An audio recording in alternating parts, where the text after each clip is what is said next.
ngay bong nhom trong pra rừng muôi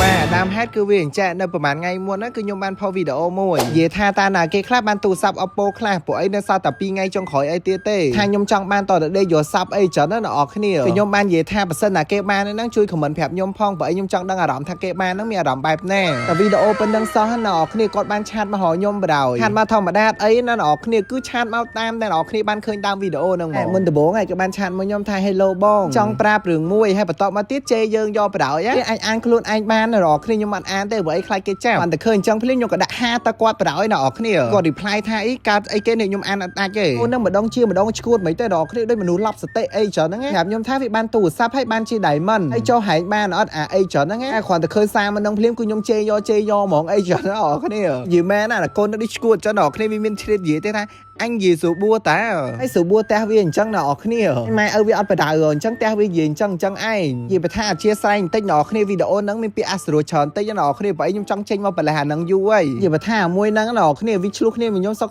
វាដាក់ account វា private ក៏ប៉ុន្តែខ្ញុំបានចូលមើល account វាហើយអ្នកគ្នាក៏ប៉ុន្តែខ្ញុំ play screenshot អីច្រើនហ្នឹងបន្តមកទៀតហ្នឹងខ្ញុំថាអញ្ចឹងខ្ញុំអ្នករៀន IT ដែរចាំមើលខ្ញុំសើប្រហែលផ្ទះម៉ែឪវាប្រាប់ម៉ែឪវាអីច្រើនអ្នកគ្នាគ្រាន់តែឃើញប៉ុណ្ណឹងភ្លាមវាស្លាន់ខ្ញុំបដ ឲ្យអ្នកគ្នាវាដាក់ account private ផងមិនណាវាជុំវាប្លុកខ្ញុំចោលទៀតអ្នកគ្នាខ្ញុំអង្គុយសើចបដ ឲ្យអីច្រើនហ្នឹងនិយាយថាក្មេងកុំចេះតែហ៊ានអីច្រើនអ្នកគ្នាថាមិនដឹងជាគួរតែអាណិតវាក៏សើចវាទៅអ្នកគ្នាសុកខ្លាំងមែនតើហ្មងណាថាហ្នឹងអ្នកគ្នាតនេខ្លាំងមែនតើហ្មងមកជេរខ្ញុំមានណាខ្ញុំដាក់មកក្បាច់ហ្នឹងគ្នាមិនដឹងភ័យស្លន់ស្លោប៉ុណ្ណាទេនេះហើយនិយាយថានៅថ្ងៃនេះម៉ោង3ហើយគឺជាថ្ងៃដែលចេញ skin collector របស់ Malisa ហើយសម្រាប់អ្នកនរគ្នាដែលចង់បាន skin collector Malisa ហ្នឹងរបៀបថាចេញភ្លាមយកភ្លាមហ្នឹងអ្នកគ្នាអាចដាក់ពេជ្រតាម page Cry Baby Store បានថាគឺមានតម្លៃធូរថ្លៃសម្រាប់អ្នកនរគ្នាហ្មងអីច្រើនហ្នឹងចំពោះវីដេអូហ្នឹងគឺមានតែប៉ុណ្្នឹងហើយអ្នកនរគ្នាកុំភ្លេច follow ខ្ញុំម្នាក់មួយផងអរគុណ